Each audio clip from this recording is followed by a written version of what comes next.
안녕하세요. 어렵고 딱딱한 지식을 쉽고 재미있게 정리해드리는 지식 퀸입니다. 삼성전자 내년에도 계속 오른다.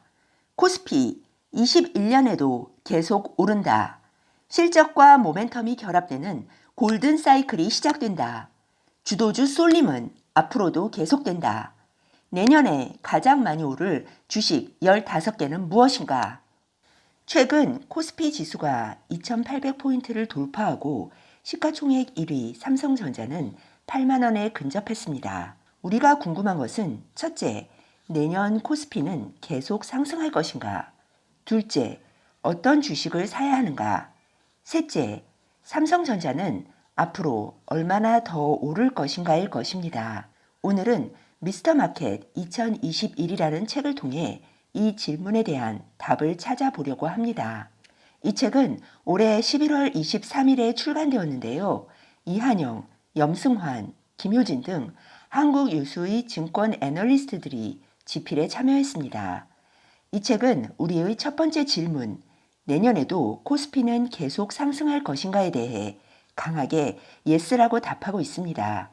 이 책은 내년에는 금융장세, 즉 돈의 힘으로 오르는 유동성 장세에서 기업의 실적이 개선되면서 더 오르는 실적 장세로 전환될 것이라고 지적합니다.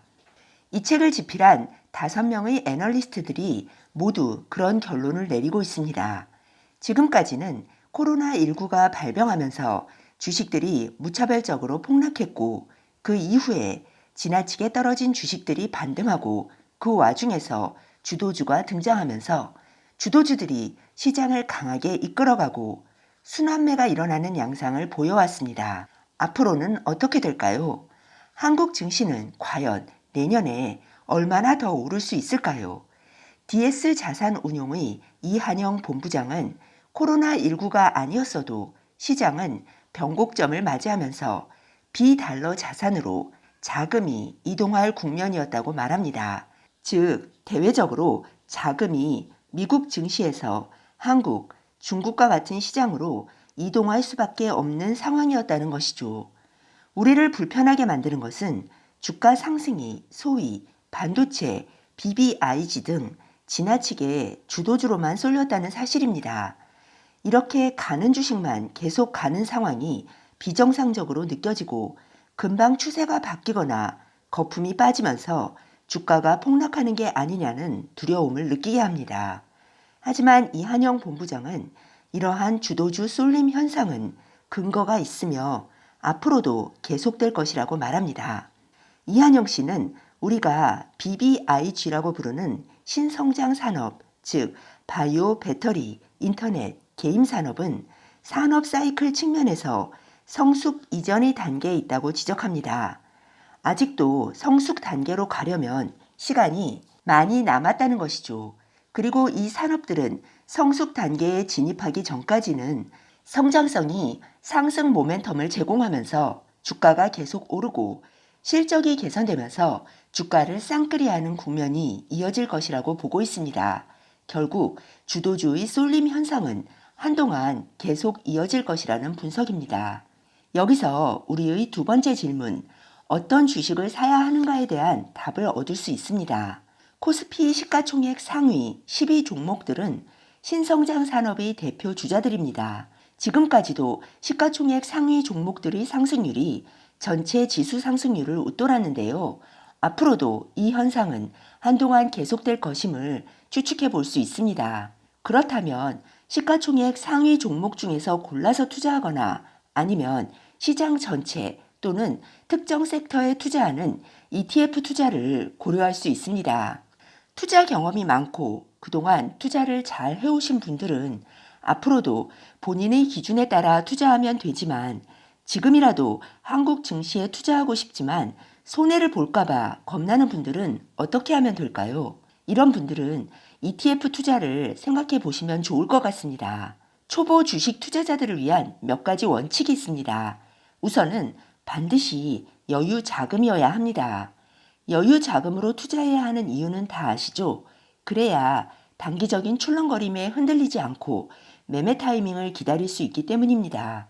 두 번째로 목표 수익률과 손절매 기준을 정해 놓으라는 것입니다. 목표 수익률을 정해 놓아야 하는 이유는 아직 코스피의 장기 우상향에 대한 참여자들의 확신이 부족하고 한국의 대표 산업들이 경기 사이클을 타는 경기 순환주들이기 때문입니다. 따라서 앞으로 1, 2년간 세계 경제 사이클을 타고 주가가 상승하더라도 사이클이 바뀌면 대세 하락으로 전환할 수 있습니다. 몇 프로가 떨어지면 손절매하겠다는 기준을 정해 놓아야 하는 이유는 순간적으로 주가가 많이 떨어지면 다시 오를 때까지 기다리지 못하고 손실을 확정하고 주식시장을 떠나기 때문입니다. 기다리면 다시 오를 수 있는데도 초보일수록 정신적으로 그 기간을 버티기가 힘들다고 주식의 대가들은 경고합니다. 그렇다면 초보자들이 비교적 마음 편하게 투자할 수 있는 방법은 없을까요? 전문가들은 개별 주식을 사기가 겁나는 분들에게 일반적으로 ETF 투자를 많이 권합니다. 특히 한국 증시 전체를 사는 ETF보다는 상위 32 또는 상위 12 종목이 포함된 ETF를 사는 게 더 높은 수익률을 기대할 수 있을 것 같습니다. 구체적으로는 미래에셋 타이거 탑10이나 삼성 코덱스 K탑 30이 생각나네요. 셋째 질문은 삼성전자는 얼마나 더 오를 것인가입니다. 이한영 씨는 시대의 1등주는 항상 존재하며 1등주는 지수와 무관하게 높은 수익률을 가져다 준다고 강조하고 있습니다. 이한영 씨는 성장주와 시장 지배주를 구분하고 있는데요.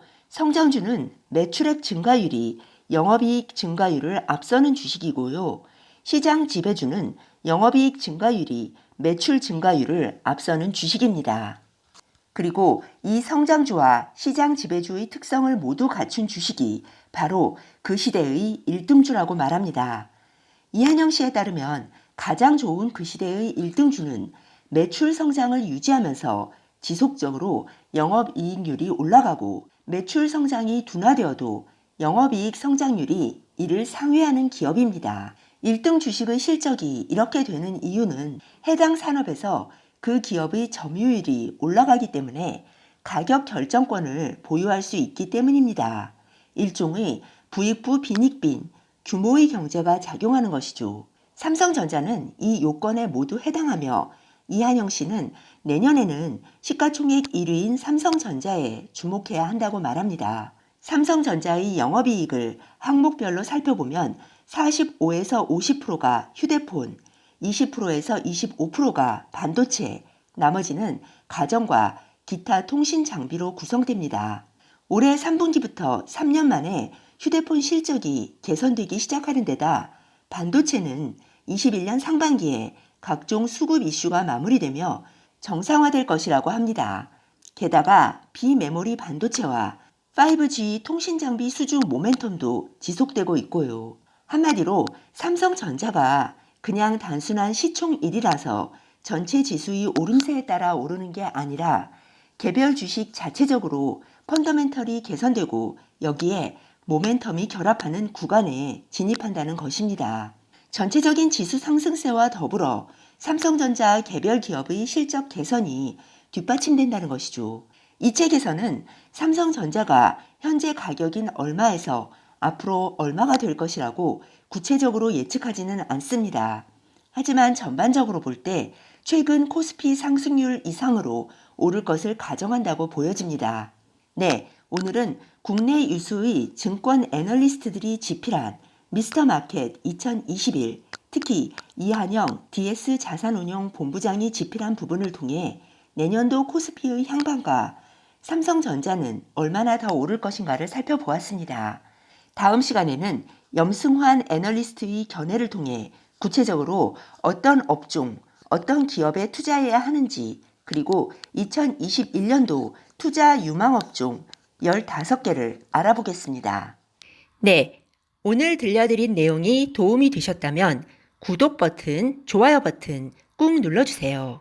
그리고 알람 버튼도 꾹 눌러주세요. 지식퀸의 새 영상이 올라오면 제일 먼저 받아보실 수 있습니다.